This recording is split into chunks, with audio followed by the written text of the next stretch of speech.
കുട്ടിക്ക് ഉറക്കം വരുന്നു. മുത്തശ്ശനും മുത്തശ്ശിയും എന്തി ഒരു കഥ പറഞ്ഞു തരാവോ എന്ന് ചോദിച്ചിട്ട് മുത്തശ്ശനെയും കാണുന്നില്ല, മുത്തശ്ശിയെയും കാണുന്നില്ല.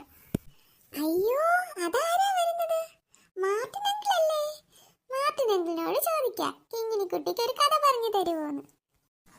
രാജാക്കന്മാരുടെ കാലത്ത് നടന്ന ഒരു കഥ കിങ്ങിണി മോക്ക് ഞാൻ പറഞ്ഞു തരാം.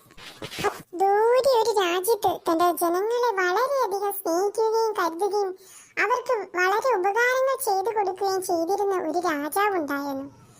അദ്ദേഹം ഒരു ദിവസം ചിന്തിച്ചു, ഞാൻ എന്റെ ജനങ്ങളെ ഇത്രയധികം സ്നേഹിക്കുകയും കരുതുകയും ഒക്കെ ചെയ്യുന്നുണ്ടല്ലോ, എന്നാൽ എന്റെ ജനങ്ങൾ എന്നോട് സ്നേഹമോ വിശ്വസ്തതയോ ഉണ്ടോ? ജനങ്ങളെ ഒന്ന് പരീക്ഷിക്കുവാൻ തന്നെ രാജാവ് തീരുമാനിച്ചു. ഒരു വിളംബരം രാജ്യത്താഗമനം പുറപ്പെടുവിച്ചു. എന്താണെന്നറിയുമോ? ഈ രാജ്യത്തെ വിശ്വസ്തന്മാരെ തിരഞ്ഞെടുക്കുവാൻ രാജാവ് തീരുമാനിച്ചിരിക്കുന്നത്. ഇതിലേക്ക് പങ്കെടുക്കുവാൻ ആഗ്രഹിക്കുന്നവർ അടുത്ത മാസം 1-ാം തീയതി രാജകൊട്ടാരത്തിലേക്ക് വന്നു ചേരുക. തിരഞ്ഞെടുക്കപ്പെട്ടവർക്ക് രാജാവ് ബഹുമാനവും വിലയേറിയ സമ്മാനങ്ങളും നൽകുന്നതായിരിക്കും.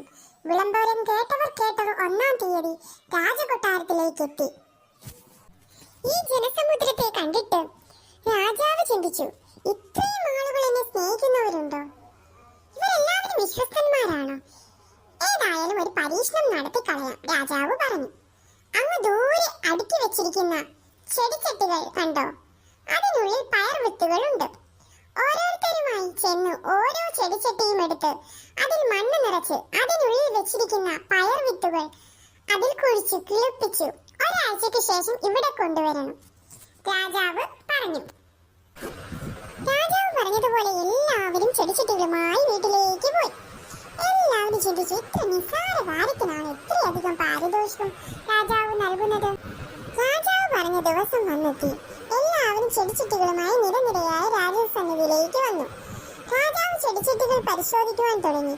ചിലത് കിളിർത്തു വരുന്നു, ചിലത് വള്ളി വീശി, ചിലത് പൂവിട്ട് നിൽക്കുന്നു. അതെല്ലാം കണ്ട് രാജാവ് അതിശയം തോന്നി. ഇനി ആരെങ്കിലും ബാക്കിയുണ്ടോ എന്ന് രാജാവ് അന്വേഷിച്ചു.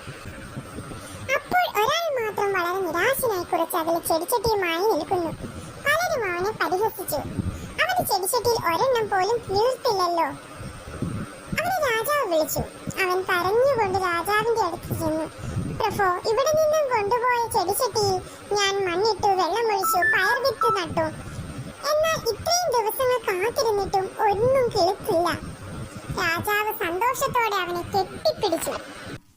നീയാണ് എന്നോട് സ്നേഹമുള്ളവൻ, വിശ്വസ്തൻ. മറ്റുള്ളവരെല്ലാം എന്നെ വഞ്ചിക്കുകയായിരുന്നു. എല്ലാവരും ഇത് കേട്ട് അന്യോന്യം നോക്കി. ആർക്കും ഒന്നും പിടികിട്ടിയില്ല. രാജാവ് പറഞ്ഞു, ഇവിടെ നിന്ന് കൊണ്ടുപോയ പയർവിത്തുകൾ ഒന്നും കിളിർക്കുകയില്ല എന്ന് എനിക്കറിയാം. അതെല്ലാം പുഴുങ്ങിയ പയർവിത്തുകളായിരുന്നു. എല്ലാവരും വേറെ വിത്തുകൾ ഇട്ട് കിളിർപ്പിച്ചു കൊണ്ടുവന്ന് എന്നെ വഞ്ചിക്കുകയായിരുന്നു, രാജാവ് പറഞ്ഞു.